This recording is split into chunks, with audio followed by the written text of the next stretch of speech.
আলাইকুম প্রিয় দর্শক সকলকে আমন্ত্রণ জানাচ্ছি এই মুহূর্তের আজকের সবচেয়ে গুরুত্বপূর্ণ আবহাওয়ার খবরে। তো আজ 18 সেপ্টেম্বর 2024 রোজ বুধবার।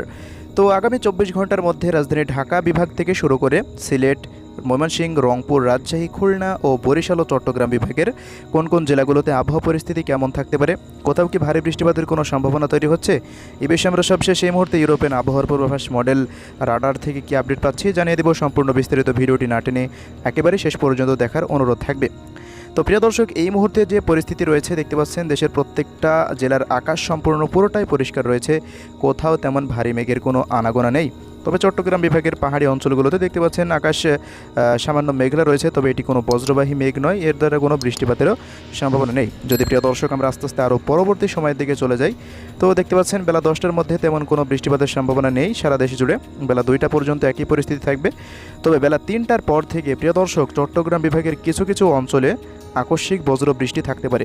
বিশেষ করে দেখতে পাচ্ছেন যে নাইক্ষ্যংছড়ি, টেকনাফ, এরপর চকরিয়া, বাঁশখালী, বান্দরবন এই সমস্ত অঞ্চলগুলো এবং রামানছড়ি, বিলাইছড়ি, রাঙামাটি, ফটিকছড়ি, এরপর এদিকে দীঘিনালা, এরপর মানিকছড়ি, সেনভাগ এই সমস্ত অঞ্চলগুলোতে হালকা থেকে মাঝারি ধরনের বৃষ্টিপাতের সম্ভাবনা আমরা এই মুহূর্তে লক্ষ্য করছি। বাকি কুমিল্লা থেকে শুরু করে রাজধানী ঢাকা এবং অন্যান্য জেলাগুলোর আকাশ সম্পূর্ণটাই বেলা 3টা পর্যন্ত একেবারে পরিষ্কার থাকবে, তীব্র রোদ থাকবে এবং সেই সাথে ভ্যাপসা গোমোটা অব্যাহত থাকবে আশা করি। এবং বিকেল 5টার পর থেকে একটি ভারী বজ্রবাহী মেঘ প্রবেশ করার সম্ভাবনা আমরা লক্ষ্য করছি কুমিল্লা জেলার ভিতর দিয়ে, যে কুমিল্লা, এরপর ফরিদগঞ্জ, সেনভাগ, এদিকে ঢাকা, কাপাসিয়া, এরপর কিশোরগঞ্জ, ময়মনসিংহ, লাখাই এই সমস্ত অঞ্চল জুড়ে একটি বজ্রবাহী মেঘ অবস্থান করতে পারে। তবে বৃষ্টিপাত হওয়ার সম্ভাবনা খুবই কম রয়েছে, যদিও হয় একেবারেই ছিটেফোঁটা বৃষ্টিপাত বলা চলে। বাদবাকি এদিকে রংপুর, রাজশাহী, খুলনা বিভাগের প্রত্যেকটা জেলার আকাশ সম্পূর্ণটাই পরিষ্কার থাকার সম্ভাবনা, এমন পরিস্থিতি দেখতে পাচ্ছেন। এদিকে সিলেট বিভাগের জন্য প্রযোজ্য হবে। দেখতে পাচ্ছেন এদিকে চরখাই এবং শতকবাজার, জগন্নাথপুর, জয়ন্তাপুর, বড়লেখা, বালাগঞ্জ, কুলাউড়া, ফাঁকেরবাগ, বিশম্ভপুর প্রত্যেকটা অঞ্চল জুড়ে আকাশ সম্পূর্ণটাই পরিষ্কার থাকার সম্ভাবনা দেখা যাচ্ছে।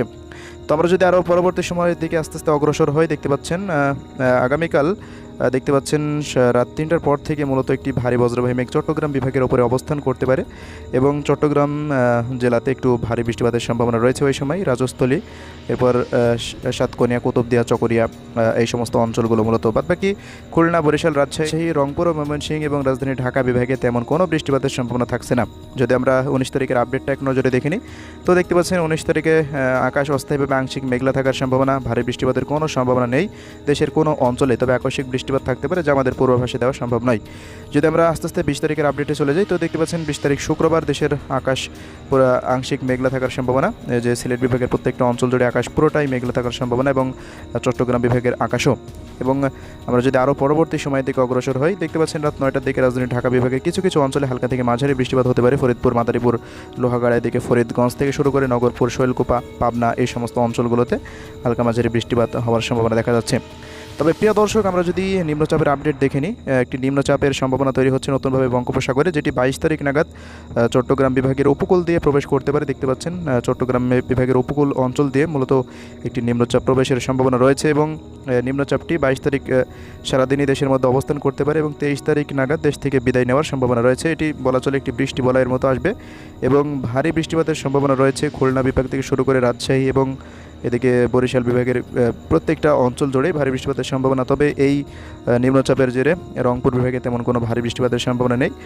তো আমরা প্রতিনিয়ত নিম্নচাপের দিকে নজর রাখছি, নতুন কোনো আপডেট আসলে আপনাদের জানাবো। এজন্য অবশ্যই আমাদের ইউটিউব চ্যানেলটিকে সাবস্ক্রাইব করে রাখবেন। কে কোন জেলা থেকে দেখছেন লাইভে অবশ্যই কমেন্ট বক্সে গিয়ে জানাতে ভুলবেন না। তো প্রিয় দর্শক, সর্বশেষ তাপমাত্রা পরিস্থিতি কেমন থাকতে পারে আমরা যদি এক নজরে দেখে নিই, তো তাপমাত্রা পরিস্থিতি দেখতে পাচ্ছেন রংপুর বিভাগ থেকে শুরু করে রাজশাহী, এদিকে চট্টগ্রাম এবং ময়মনসিংহ, সিলেট, ঢাকা প্রত্যেকটা অঞ্চলে তাপমাত্রা প্রায় 35 ডিগ্রি সেলসিয়াসের উপরে থাকার সম্ভাবনা রয়েছে এবং তীব্র ভ্যাপসা গরম আগামী কয়েকদিন 20 তারিখ নাগাদ দেখতে পাচ্ছেন 21 তারিখ 22 তারিখ পর্যন্ত তীব্র ভ্যাপসা গরম অনুভূত থাকবে, আমরা এটাই আশা করছি।